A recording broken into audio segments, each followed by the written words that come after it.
ఒకప్పుడు ఒక పెద్ద అడవిలో ఎన్నో జంతువులు హాయిగా నివసించేవి. ఆ అడవికి రాజుగా ఉండేది ఒక బలమైన సింహం. అది దాని బలాన్ని చూపిస్తూ ప్రతిరోజూ ఒక జంతువును వేటాడి తినేది. జంతువులు భయంతో జీవించేవి. ఎప్పటికైనా ఈ బాధనుంచి బయటపడాలని కోరుకున్నాయి.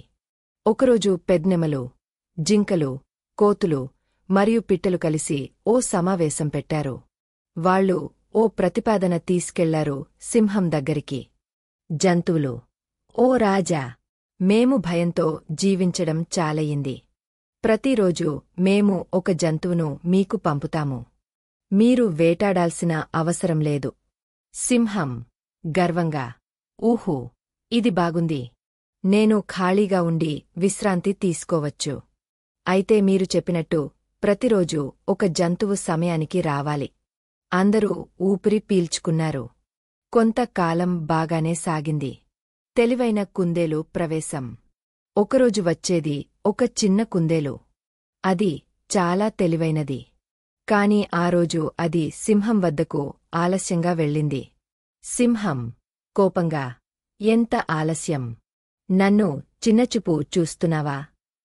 కుందేలు అవినయంగా, మహారాజా, క్షమించండి. మీకు వచ్చేపోతే మార్గంలో ఇంకొక సింహం ఆపేసింది. అది చెబుతోంది, ఇక్కడ రాజు నేనే అని. సింహం, ఏం? ఇంకొక సింహమా? నన్నే చెడుగా మాట్లాడిందా? నన్ను అక్కడికి తీసుకెళ్ళు. కుందేలు సింహాన్ని దగ్గరలో ఉన్న ఓ పెద్ద బావి వద్దకు తీసుకెళ్ళింది. కుందేలు, ఇదిగో ఆ సింహం మీ మీదే చూపు వేసి ఉంది. సింహం నీటిలో చూసింది. దానికి తన ప్రతిబింబం కనిపించింది. అది ఆగ్రహంతో గర్జించింది. నీటిలో ప్రతిబింబం కూడా గర్జించింది. సింహం కోపంతో, దాన్నే చంపాలి అంటూ బావిలోకి దూకింది. కాని అది నీళ్లలో మునిగిపోయింది. గర్వంతో కూడిన సింహం తనను తానే నాశనం చేసుకుంది. అడవి జంతువులందరూ ఆనందంతో ఊపిరి పీల్చుకున్నారు.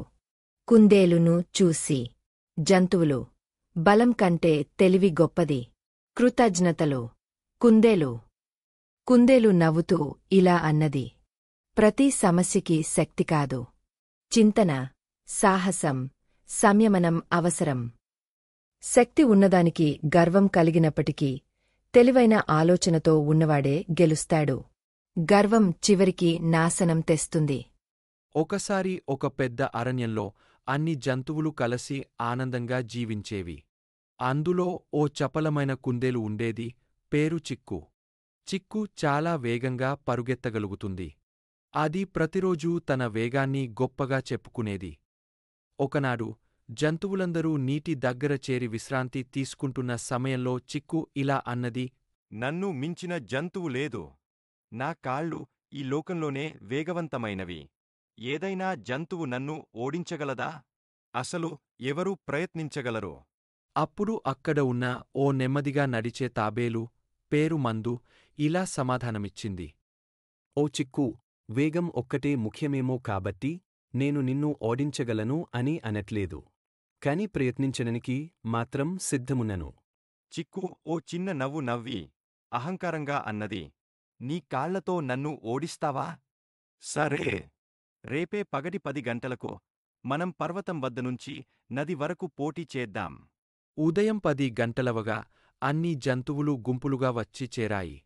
ఒక చిన్న గెల్లి పోటీని ప్రారంభించింది. రెడీ, సెట్, గో అన్నగానే చిక్కు పటాసుల్లా దూకింది. మందు మాత్రం తన నెమ్మదైన కాని స్థిరమైన అడుగులతో ముందుకు సాగసాగింది. చిక్కు కొంత దూరం పరుగెత్తాక ఒక చెట్టు కింద నిద్రపోవాలని అనుకుంది. తాబేలు ఇంకా 10 అడుగులు కూడా నడవలేదు. నేను కొంచెం విశ్రాంతి తీసుకుంటాను. తర్వాత ఒక్కసారిగా లేచి పరిగెత్తి గెలిచేస్తాను అలా చెట్టు కింద పడి గాజంగా నిద్రపోయింది. తాబేలు పోటీ ముగింపు రేఖను చేరేసరికి జంతువులందరూ ఆనందంగా అరవసాగారు.